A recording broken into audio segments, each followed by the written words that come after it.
Olá pessoal, tudo bem com vocês? Me chamo João Paulo, e hoje à tarde eu vou estar com vocês falando um pouquinho, tá certo? Do Covid-19 em idosos, tá? Uma perspectiva, um novo olhar, né, da fisioterapia sobre esses pacientes. Então, estou trazendo é, o que é que a literatura traz de mais atual, tá certo? Desde alterações até mesmo formas de diagnóstico, tá bom? Então, deixa eu me apresentar um pouquinho. Eu sou fisioterapeuta especialista em atenção básica na modalidade de residência multiprofissional pela SES Unita. Atualmente sou pós-graduando em educação pela Unip. Também sou docente universitário pela mesma instituição, tá? E atualmente também eu sou fisioterapeuta da Unimed Caruaru. Gostaria de agradecer também imensamente o convite aos participantes da Liga Acadêmica de Saúde do Idoso, tá? Por essa primeira jornada. E agradeço também a vocês por estarem aqui assistindo a palestra, tá bom? Fiquem à vontade e espero que gostem, tá bom? Bem, pessoal, a gente vai agora conhecer um pouquinho desse vírus, tá? Saber um pouco mais de algo que está sendo tão falado, né, tão evidenciado na mídia, né, nos meios sociais. Então, esse coronavírus, ou seja, esse Covid-19, ele vai ser causado pelo coronavírus 2. A gente também pode chamar, ou seja, o nome genético dele seria o SARS-CoV-2. Mas por que se chama SARS-CoV-2? CoV-2 seria por conta do coronavírus 2, tá certo? E o SARS significa a síndrome do desconforto respiratório agudo, que esses pacientes eles acabam nas formas graves eles acabam desenvolvendo, tá bom? Além disso, ele é o sétimo tipo de coronavírus que é conhecido no mundo, tá certo? Então, muito se fala, né? Muito está evidenciando por esse Covid-19 e a gente pensa que esse é o primeiro, tá? Mas esse daí já é o sétimo, porém o que vai diferenciar esse para os demais é sua identidade genética, tá certo? E suas manifestações clínicas, tá bom?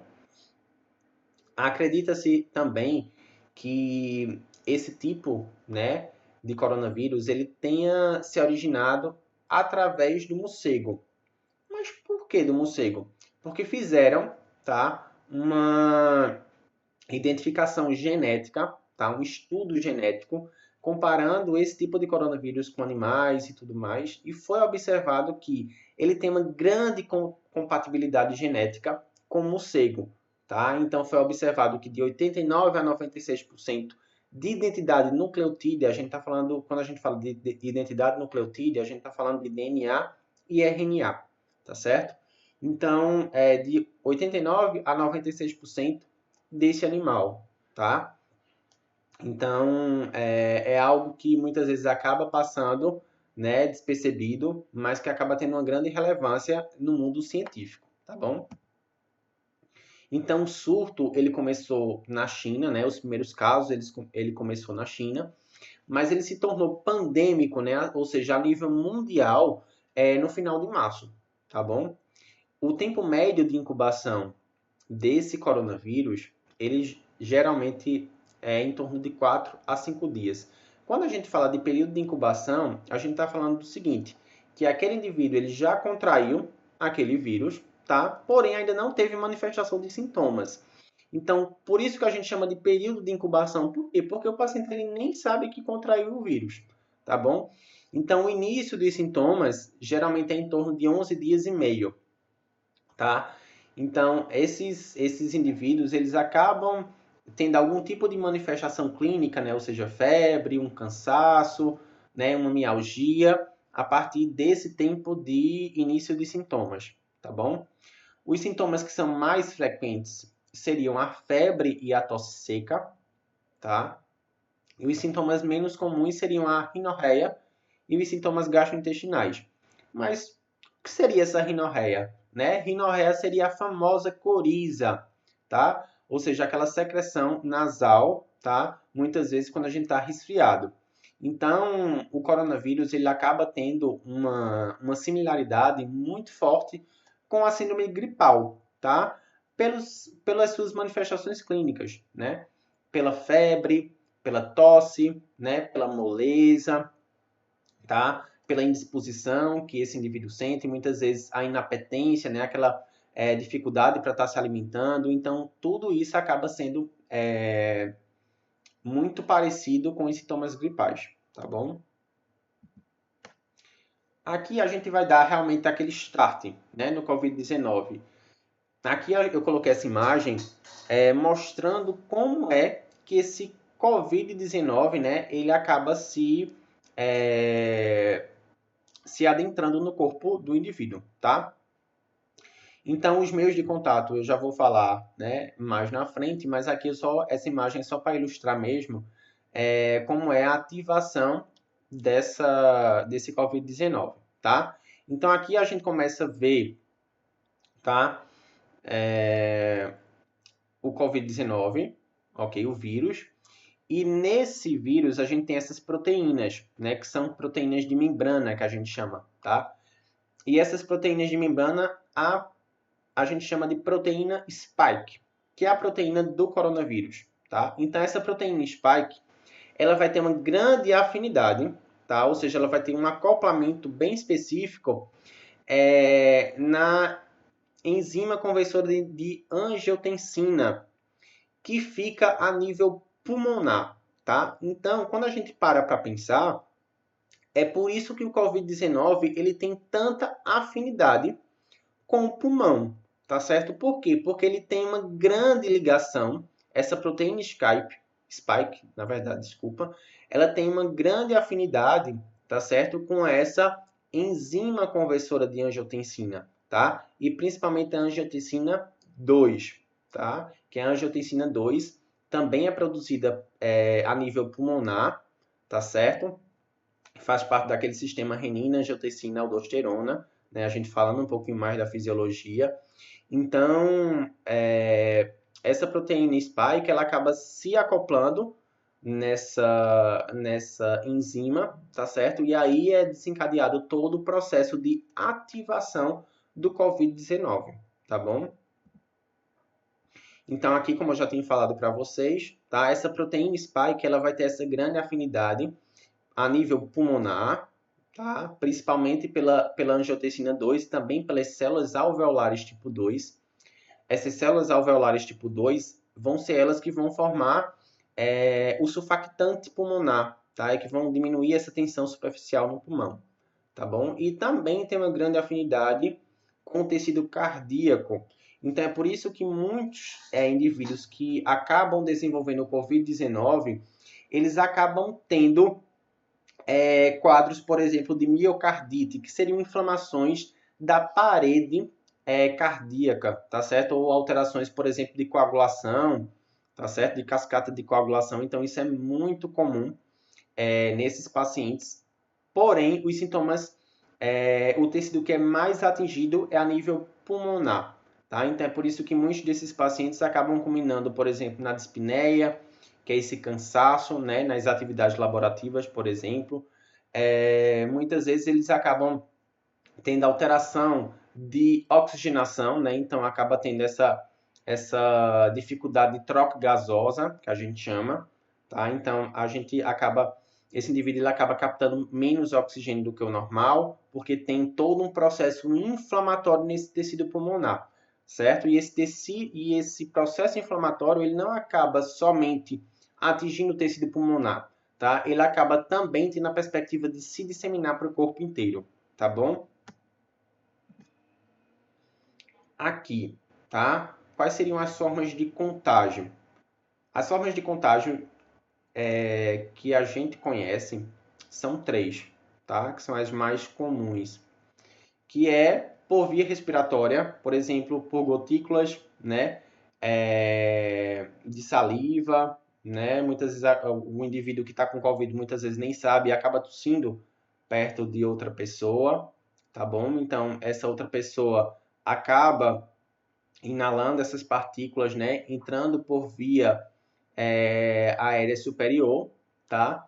e tendo essa grande afinidade por células pulmonares. Seria também pelo contato direto, por exemplo, o aperto de mão, tá? E também as fezes, tá? Que é menos comum, mas que também funciona como uma forma de contágio, tá certo? Então aqui, tá? Quando a gente para a gente analisar qual é o público de risco, então meio que a gente já imagina que público de risco é esse, né? Por inúmeros fatores. Geralmente a gente acaba observando que o grupo de risco geralmente são aqueles pacientes que têm comorbidades, né? Ou seja, que têm patologias de base, né? Que têm patologias pregressas e que isso acaba dificultando esse processo, né? Não só o processo de reabilitação, mas também o processo de manifestação clínica. Então, muitas vezes esses pacientes que acabam tendo doenças crônicas, por exemplo, né, eles acabam tendo um risco maior de desenvolver as formas mais graves da Covid-19, tá? Então, trouxe aqui alguns exemplos para vocês, que são os mais comuns, são hipertensos e diabéticos, que eles estão, né, no quadro de doenças crônicas, tá certo? Os asmáticos e os pacientes com doença pulmonar obstrutiva crônica, tá? Ou seja, o DPLC, que são patologias pulmonares, então geralmente também quem acaba tendo esses problemas pulmonares já pré-existentes, né? Ou seja, a gente chama de patologias de base, eles acabam também sendo mais susceptíveis a desenvolverem a forma mais grave da doença, tá? Visto que tanto a asma quanto o DPLC, eles acabam gerando um processo inflamatório dessas vias aéreas, né? E é um processo inflamatório crônico, tá? Então, quando a gente tem realmente um vírus que acaba deixando, né, que acaba gerando um processo inflamatório a nível sistêmico, então isso realmente, esses pacientes que acabam tendo essas patologias pulmonares ou doenças crônicas, elas acabam realmente sendo um grupo de risco para desenvolver as formas mais graves, tá certo?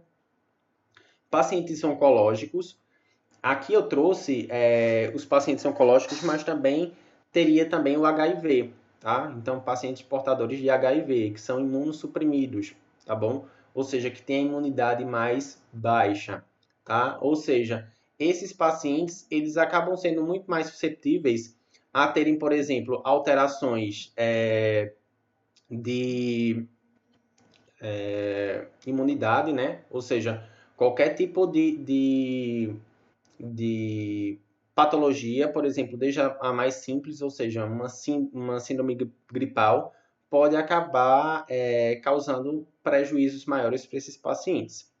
Os idosos, né, que é o grupo de risco que a gente está falando hoje, tá certo? Por que esse grupo ele é tão acometido, tá? Por conta justamente do declínio funcional que esses pacientes acabam tendo, tá bom? E as gestantes, ok? Então aqui, ó, idosos versus o COVID-19, né? Então, por que esse público ele tem maiores chances, né? Ou seja, maiores riscos de desenvolverem realmente a forma grave da doença, né? Então, para isso a gente precisa começar a pensar fisiologicamente, né? Então, o que é que a gente espera desse paciente, né? Desse idoso, para que realmente a gente consiga associar a patologia em si, né, com o público, tá certo?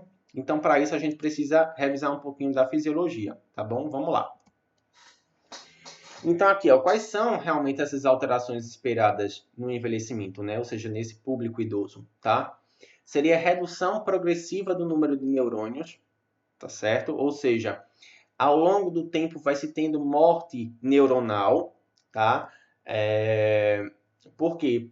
Porque o processo de envelhecimento eu tenho alteração de fluxo sanguíneo, né? O metabolismo desse idoso acaba sendo mais lentificado, né? As respostas fisiológicas também acabam sendo alteradas.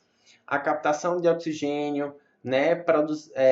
Transformação, por exemplo, de carboidratos, proteínas, gorduras em energia, nessa biotransformação, a gente acaba observando que é também prejudicada, tá certo? A lentificação nessa velocidade de condução nervosa. Obviamente que quando se vai tendo essas perdas neuronais, né, eu vou tendo menos neurônios, eu também vou estar diminuindo massa encefálica, tá? Então, quando eu falo que eu estou diminuindo o número de neurônios, eu estou diminuindo também não só quantidade, mas volume daquele tecido, tá? O fluxo sanguíneo cerebral ele fica alterado, né? Então, principalmente porque esses idosos eles acabam tendo mais propensão a terem doenças crônicas, como é o caso da diabetes, da hipertensão. Então, esse fluxo sanguíneo realmente ele já fica mais alterado por conta disso. Aqueles pacientes que são diabéticos, eles acabam tendo um fluxo sanguíneo muito mais prejudicado, porque esse sangue ele fica muito mais viscoso, né? Ele fica com mais dificuldade para chegar, principalmente em vasos que são muito pequenos, tá certo? Diminuição do peso cerebral e perdas de células do cerebelo e do hipocampo, tá? Então, é como eu falei para vocês, tá? Quando a gente fala em redução progressiva de número de neurônios, a gente está falando não só dessa morte celular, tá? Dessa apoptose, a gente está falando de uma redução de volume também, tá? Então, principalmente de locais que são bem importantes, né? Como é o caso do hipocampo, né? E do cerebelo, tá? Então, do cerebelo aí eu falo para vocês porque principalmente esses idosos a gente acaba percebendo, quem é da fisioterapia, que os idosos acabam tendo uma alteração de equilíbrio, de coordenação e por isso que eles aumentam a largura de base, né? Por quê? Porque eles acabam tendo esse prejuízo no equilíbrio e na coordenação, tá bom? Aumento da necessidade proteica, ou seja, eu tenho uma diminuição tanto na produção de proteína quanto na ingesta, tá? Então é por isso que muitas vezes a gente acaba observando que aquele idoso ele perdeu peso, mas muitas vezes não é porque ele quer, tá? É muitas vezes pelo próprio metabolismo que faz com que essa síntese de proteína ela seja menor e também esse idoso ele passe a não ter uma alimentação tão boa, tá certo? Ele acaba tendo algumas alterações aí em microbiota, por exemplo, e tudo isso faz com que ele tenha essas alterações. Redução, por exemplo, da biodisponibilidade da vitamina D, tá? Então, tanto essa vitamina D, ela vai ser diminuída, por quê? Pelo processo realmente natural do envelhecimento, tá? A senilidade e a absorção desse cálcio no intestino. Então, quando eu tenho essa diminuição de cálcio, né, da vitamina D no corpo, o que é que vai acabar acontecendo? Os ossos, né, que é onde demandam maior quantidade de cálcio no corpo, esses ossos eles vão ficar mais porosos, que a gente chama, ou seja, há um aumento desse osso de trabéculas ósseas, né? Então, esse osso ele vai ficar mais frágil e mais suscetível a fraturas. E também tem a perda de força, amplitude articular e flexibilidade também, certo? Quando a gente fala a nível pulmonar, tá? Desse processo de envelhecimento, a gente está falando, por exemplo, de estreitamento de vias aéreas. Então, ou seja, o ar, quando ele vai passar nessas vias aéreas, ele já passa com maior dificuldade, tá? Ou seja, tem um aumento da resistência aérea, tá? Por quê? Porque justamente eu tenho um estreitamento dessas vias aéreas, tá bom? Eu tenho mais ativação de músculos abdominais do que realmente do músculo diafragmático. Por quê? Porque esse idoso ele acaba tendo, aqui ó, logo embaixo a gente já percebe, ele acaba tendo uma perda em torno de 25% da força diafragmática. Então, se ele acaba tendo essa perda, ele acaba também alterando essa consciência diafragmática e acaba ativando muito mais musculaturas coparticipativas, tá? Do que realmente a musculatura que realmente deveria ser ativada, que é da musculatura diafragmática, tá? E como consequência também, eu tenho uma redução de volumes e capacidades pulmonares, tá? Então, por exemplo, se eu tenho um estreitamento de via aérea, se eu tenho perda de força de musculatura diafragmática, né? Se eu não, isso daí eu já vou ter o quê? Alteração de, por exemplo, de oxigenação, tá certo? De expansibilidade torácica também, então é por isso que esse idoso ele acaba tendo essa redução, tá bom? Então, aqui a gente também precisa compreender, tá? Para a gente poder falar um pouquinho e entender como seria essa atuação, a gente também precisa compreender os tipos de fenótipos, tá? A gente veio conseguir compreender, né, e escutar falar um pouquinho desses fenótipos agora, tá? Principalmente quando a gente percebeu que esses pacientes, né, os pacientes no geral, eles acabavam morrendo do Covid-19 por muitas vezes não saber como é que, por exemplo, se ventilava esse paciente, né? Como é que a gente poderia fazer os ajustes, como seriam as terapêuticas, né? Até agora a gente não tem uma medicação específica para o Covid, né? Então, muito ainda está sendo testado. Então, para a gente poder começar a compreender, né, e pensar um pouquinho fora da caixa, a gente precisa conseguir compreender quais são os tipos de fenótipos pulmonares que existem nesse Covid-19, tá certo? Então, existem, na verdade, dois tipos, que é o tipo L e o tipo H, certo? O tipo L a gente chama de tipo low e o tipo H a gente chama de tipo right, certo? Então, o tipo L, ele tem o quê? Uma baixa elastância e uma complacência alta. Quando a gente fala de complacência alta, a gente está dizendo que esse pulmão ele tem uma capacidade de distensibilidade, tá? Então, aqui, ó, esse tipo de pulmão, o tipo L, é aquele pulmão que ele tem uma quantidade de gás no pulmão praticamente normal, tá? Eu estou falando a nível de quê? De oxigênio e de gás carbônico. Ele tem um baixo peso pulmonar e ele também tem uma baixa capacidade de recrutamento alveolar.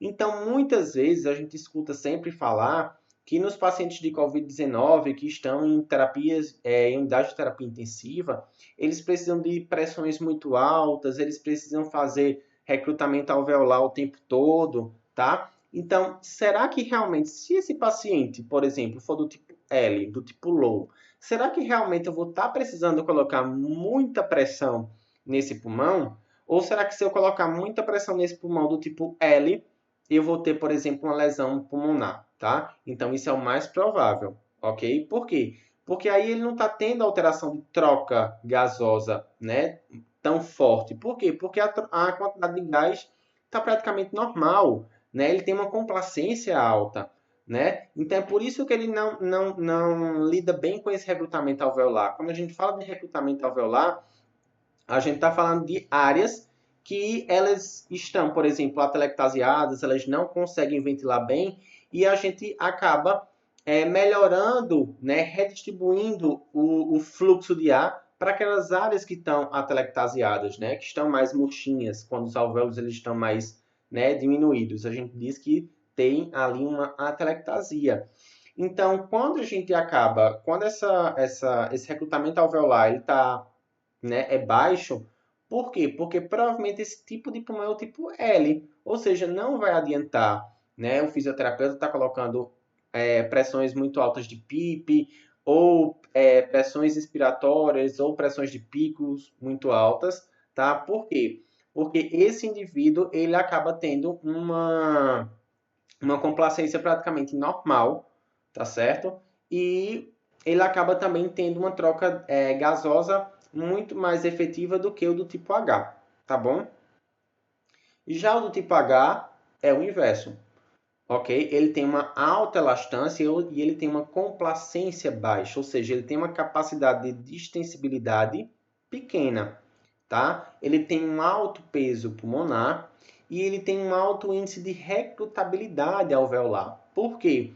Porque a quantidade de gás nesse pulmão é baixa, tá? Então, provavelmente eu vou ter muitas áreas de atelectasia nesse pulmão, do tipo H, tá? Então, nesse tipo, aí sim, o recrutamento alveolar, né? A posição prona, a variação de PIP vai ser efetiva, né? Ou seja, eu aumentar a PIP vai ser efetivo, eu colocar pressões maiores, tá certo? Por quê? Porque esse pulmão realmente ele vai ter muito mais áreas atelectasiadas, tá? E quando eu ofertar pressões respiratórias maiores para esse paciente ele vai ter uma boa evolução clínica, tá? Então, isso fica aí também como um alerta e para vocês saberem identificar os tipos pulmonares, né, de fenótipos pulmonares nesse COVID para muitas vezes, principalmente aqueles profissionais, aqueles estudantes que querem se especializar, por exemplo, em terapia intensiva, né, que gostam da área, eles precisam também estar atentos a essa questão, tá bom? Então aqui eu trago para vocês dois tipos de públicos de idosos, né? Eu tenho aqueles idosos que são mais ativos e eu tenho aqueles idosos que são extremamente sedentários, tá? Então aqueles idosos ativos, eles têm uma melhora na capacidade e também na tolerância ao exercício e também à realização de suas atividades laborativas, tá certo? Eu tenho troca gasosa mais efetiva, obviamente, por quê? Porque esse corpo ele está em constante movimento, né? Esse idoso ele acaba fazendo, por exemplo, atividade física, né? Ele acaba desenvolvendo atividades que ele gosta, né? Então ele se mantém muito ativo, tá? Então começa a ter uma melhora realmente de captação de oxigênio, melhora de circulação sistêmica, tá? Consequentemente, eu vou liberar o quê? Endorfina, né? Eu vou estar diminuindo os índices, por exemplo, de estresse, ansiedade, tá? E eu vou estar melhorando a capacidade, né, respiratória. Eu vou estar também diminuindo com que esse idoso ele tenha outras patologias, outras comorbidades, né, associadas. E também eu faço com que esse idoso ele tenha uma maior sobrevida, tá bom? Já os idosos sedentários, eles têm maiores comorbidades associadas, tá?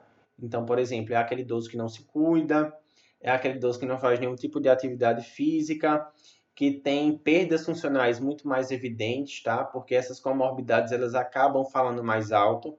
Muitas vezes esses indivíduos, eles acabam sendo acometidos, por exemplo, pelo AVC, tá? Por quedas, que acabam deixando esse idoso muito mais restrito ao domicílio ou ao leito, tá? Esses idosos eles acabam tendo também maior dependência, né, em suas atividades laborais e a sobrevida obviamente é menor, tá? Mas tudo isso a gente separa esses dois públicos, mas também vai depender de quê? De alimentação, né, de horas de sono, tá certo? De predisposição genética também, que isso é super importante, tá? E quando a gente acaba comparando esses dois públicos, geralmente os idosos que são mais ativos, se contraírem o Covid-19, eles tendem a ter sintomas um pouco mais leves, tá? Por quê? Porque aquele corpo ele está mais ativo, ele está mais preparado, vamos dizer assim, tá certo? Já aqueles idosos que são sedentários, eles, como aquele corpo ele não está em movimento, as comorbidades elas acabam falando mais alto, então eles acabam saindo na frente, né, desse público de risco para desenvolver as formas mais graves da doença, tá bom? Aqui, ó, eu trouxe esse artigo para vocês, tá? Que foi publicado agora em 2020 e que traz os idosos no isolamento social, tá? Então, como é o comportamento desses idosos durante esse período de pandemia, né? O que é observado, tá bom? Então, esses idosos que foram confinados, né, em decorrência desse período pandêmico, né, de quarentena, que a gente pode dizer assim, eles tendem a ter componentes de risco muito maiores, tá? Mas, João, que tipos de componentes de risco seriam esses? Tá? Então, quando a gente fala em componente de risco, o que é que a gente está dizendo? A gente está dizendo que eles vão desenvolver a forma mais grave? Não necessariamente, tá? Por quê? Porque, teoricamente, esses indivíduos eles estão isolados, tá? Se eles cumprirem direitinho e tudo mais. Mas, muitos desses idosos eles acabam não respeitando, né, esse isolamento social, e muitos deles, eles até acabam respeitando o período de isolamento social, porém, o comportamento sedentário é muito grande, as comorbidades associadas são muito grandes e faz, como eu disse a vocês no slide passado, faz com que esses idosos eles saiam na frente realmente dessas formas mais graves, tá? Então, os componentes de riscos que foram observados realmente nesse artigo, tá? Foi o comportamento sedentário, ok? Alguns idosos que eram ativos, eles passaram a não serem ativos em decorrência desse período de pandemia, tá? Porque muitos deles gostam de fazer atividades ao ar livre e não puderam, tá? Tiveram que ficar restritos no seu domicílio. Então, isso acabou gerando esse comportamento sedentário e os que já eram, acabou piorando, tá? O descondicionamento físico, ele aparece como um fator dependente desse comportamento sedentário, tá? Obviamente, o déficit de equilíbrio também, porque se eu acabo fazendo menos atividade, se eu tenho um descondicionamento físico, eu vou acabar cansando muito mais rápido, eu vou ter perda de força mais acentuada, tá? E, consequentemente, esse déficit de equilíbrio também. Aumento, obviamente, de risco de quedas em idosos, tá certo? Porque se eu tenho alteração de força e de equilíbrio, né? Se eu canso com facilidade, e geralmente os idosos eles também têm alterações oculares, né, na visão, então isso só faz aumentar o risco de quedas, tá? E sem contar também nos novos problemas de saúde mental, ok? Porque esse período de pandemia deixou esses idosos, né, que muitas vezes eles são carentes, né? Eles precisam daquele afeto, daquele contato com toda a família, então eles acabam vendo isso muito distante, tá? Isso acaba alterando toda a perspectiva, por exemplo, de sociabilidade desse idoso, tá bom? Aqui é outro artigo, tá? Também publicado em 2020, certo? Que fala dos níveis de depressão, estresse e ansiedade em idosos em isolamento, tá? Então, isso é algo que é muito preocupante, porque foi observado nesse estudo que os níveis de depressão, estresse e ansiedade eram altos naqueles públicos que eram confinados a esse período de pandemia, né? Que estavam em isolamento social. Então, quanto mais o passar da idade, maior seria esses níveis de depressão, né? Estresse e ansiedade. Alguns deles acabavam sendo amplificados, porque esses pacientes eles já tinham aqueles quadros depressivos, né? Aqueles quadros ansiosos, e isso só acabava aumentando muito mais esse processo, tá bom? Então, esse estudo foi feito um estudo na Austrália, envolvendo adultos, tá, de várias faixas etárias, e mostraram que quanto maior, tá, a faixa etária, ou seja, quanto mais velho for um indivíduo, maiores são as chances dessas manifestações aparecerem, tá bom? Aqui eu trago para vocês um panorama, certo, dos óbitos e acometimentos em idosos, tá certo? Então, aqui a gente traz os óbitos por síndrome respiratória aguda grave, né? Que é a forma mais grave do Covid-19, tá? Em grupos de risco que são acima de 60 anos, tá? Então, essa população, principalmente quando aí se tem uma comorbidade associada, esse nível de óbito, né? Essa proporção de mortalidade, ela cresce muito mais, tá? Então, a gente vê que os pacientes que apresentavam cardiopatias, elas acabavam tendo realmente um índice de mortalidade muito maior, tá? O diabetes também, tá? Pneumopatias, tá? E aqui a gente vai acabando tendo todo um panorama geral desses óbitos em idosos e em relação às suas comorbidades, tá certo? Então, realmente, para aqueles pacientes que têm aquelas doenças crônicas, doenças cardíacas, né? Realmente esses idosos eles acabam tendo um prognóstico mais ruim, ok? Já aqui a gente tem os óbitos, né? Pela forma mais grave do Covid-19 por faixa etária. Então a gente acaba observando que quanto maior for a faixa etária dessa população, né, maior é o nível de óbitos, tá certo? Então aqui ó, a gente acaba percebendo um nível muito alto nessa população de 70 a 79 anos de idade. e também de 60 a 69, tá? Então, realmente já vai chegando, né? Esse público de 60 a 69 já é um público que a gente já considera idoso, tá? E aqui de 70 a 79 anos, esse indivíduo já é considerado idoso, tá? Ele já está partindo aí para o idoso, né? É, extremo, ok? Então, a gente acaba observando que quanto maior for a faixa etária, mais propensos esses indivíduos de culminarem, obviamente, nas formas mais graves e também no número de óbitos. E também, a gente também não só pode falar e pensar nesse número de óbitos, porque aí está muito visível, tá? Mas a gente também precisa pensar no pós-Covid, desses pacientes que sobreviveram, né? Por exemplo, dessa síndrome respiratória aguda grave, tá? Então, a gente precisa pensar nos danos realmente que isso causou, né? Nos danos pulmonares, musculares, né? De resistência aeróbica como um todo.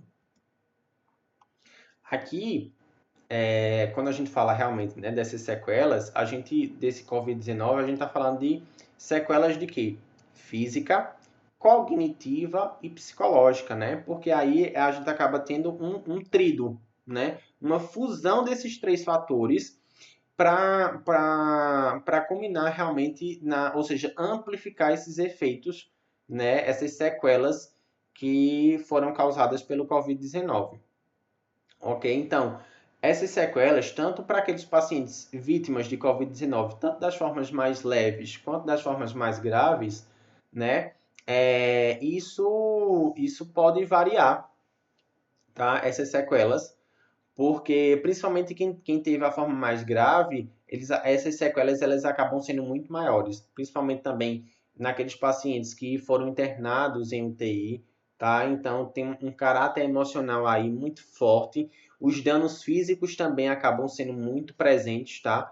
Porque o nível de déficit de força muscular é muito, muito grande, certo? Os volumes e capacidades pulmonares desse público também acabam tendo essa alteração e muitas vezes esses pacientes eles acabam precisando realmente fazer terapias, né? Terapias não só físicas, mas também terapias com psicólogos e tudo mais para tentar ter uma melhora na sua saúde mental, tá?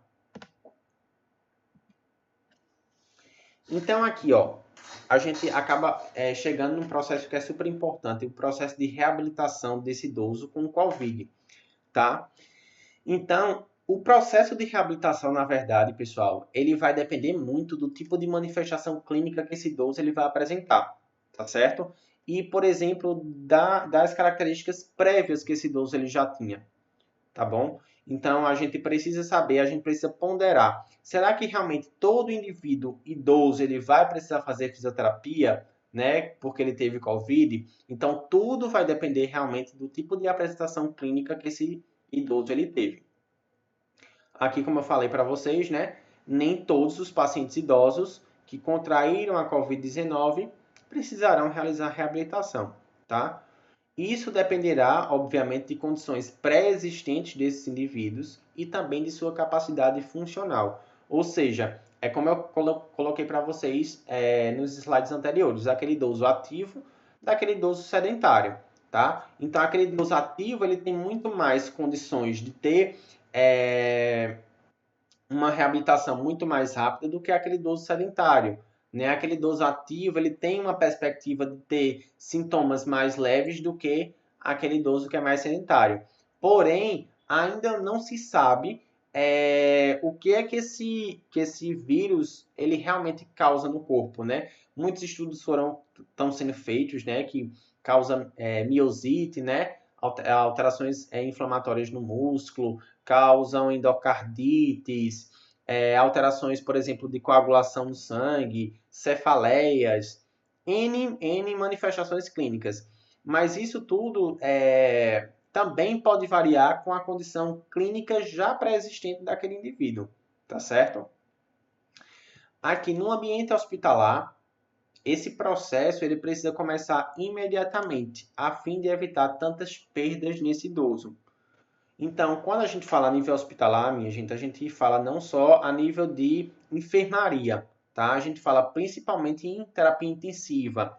Mas, João, vê só, esses pacientes de terapia intensiva, eles não são hemodinamicamente instáveis? Sim, eles são hemodinamicamente instáveis, tá? Porque o COVID-19 ele causa muita instabilidade. Então, muitas vezes esse paciente ele vai estar super adaptado, ele vai estar tranquilo naquele momento, mas de uma hora para outra ele pode ter uma alteração na sua hemodinâmica e ali descompensar e poder vir até a óbito mesmo, tá certo? Então, esse processo de reabilitação, ele vai começar num ajuste ventilatório, ele vai começar num posicionamento, ele vai começar na fisioterapia motora. Ah, João, mas esse paciente ele não está sedado, ele não está curarizado, ele não está sob efeito de bloqueador neuromuscular. Está, mas nem por isso a gente deve deixar, né, de fazer com que a fisioterapia motora ela seja feita de forma passiva. A partir do momento que esse idoso ou qualquer outro público, né, que tenha COVID-19 em terapia intensiva, forem reduzindo os níveis, por exemplo, de drogas vasoativas, de sedação, a gente já pode, né, incluir novas condutas terapêuticas para cada paciente. Então, aqui eu trago para vocês os processos de reabilitação, né, desse paciente idoso com COVID a nível hospitalar. Então, aqui a gente tem, por exemplo, a utilização da oxigenoterapia. Essa utilização da oxigenoterapia é muito indicado, principalmente para aqueles pacientes que estão apresentando alterações de saturação, tá? Por exemplo, quando essa saturação ela se encontra abaixo, por exemplo, de 93%, já é interessante já se iniciar com o uso de catéter nasal, tá? Para esses pacientes.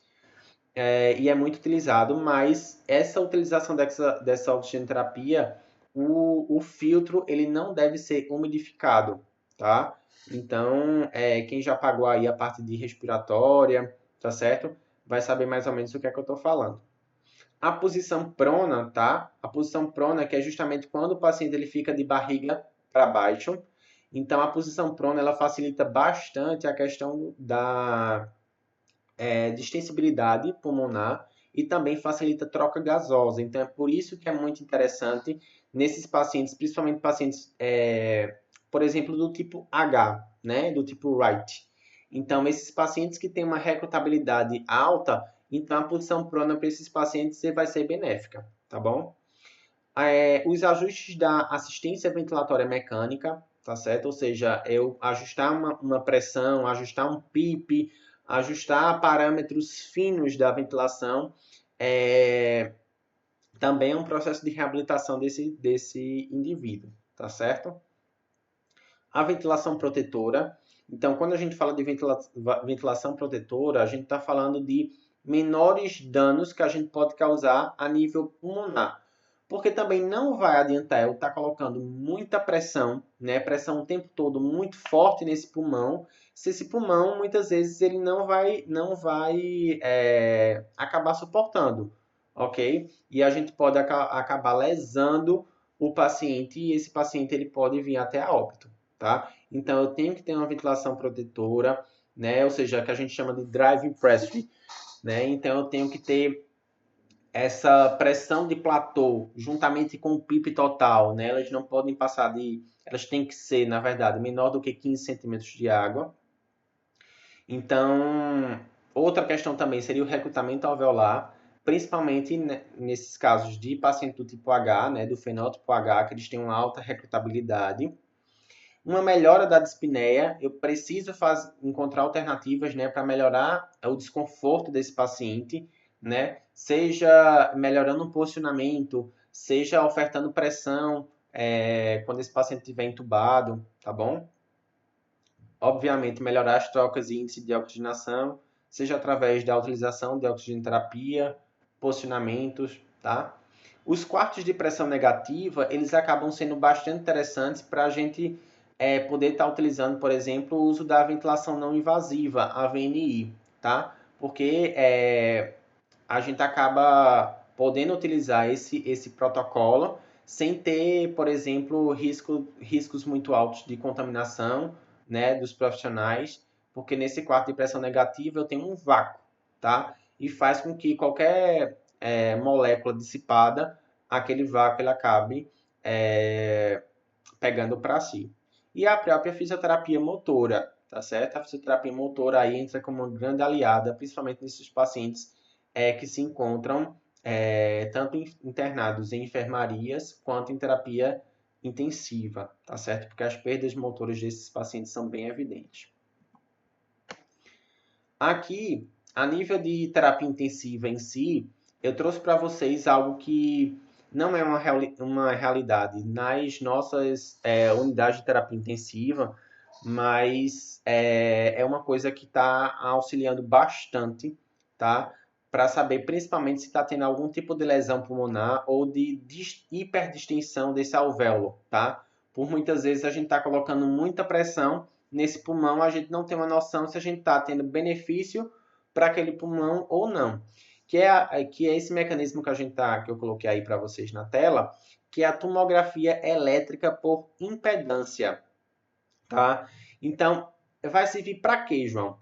Para detectar principalmente os casos de superdistensão desse alvéolo ou até mesmo colapso, áreas de atelectasia, por exemplo, tá? Então, é colocado no gradil costal desse paciente, certo? À beira do leito e geralmente serve justamente para detectar se está tendo uma superdistensão ou colapso a nível alveolar, certo? Então é um aparelho super interessante, tá?